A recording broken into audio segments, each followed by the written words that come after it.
పెట్టి సందె మసక చీర గట్టి సందు చూసి కన్నుగొట్టి సిగ పువ్వు తెమ్మంటే మగరాయుడు అరటి పువ్వు తెస్తాడు అడవి పురుషుడు.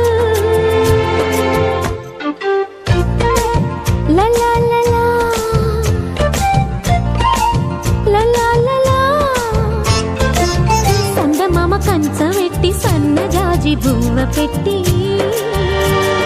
సందె మసక చీర గట్టి సందు చూసి కన్నుగొట్టి భద్రాద్రి రావుని పెళ్లి కొడుకోవాలా, సీతలంటే నిన్ను మనం ఆడుకోవాలా, బెజవాడ కనకదుర్గ బాసికాలు తేవాలా, బాసర్లో సరస్వతి పసుపు కుంకుమలు ఇవ్వాలా.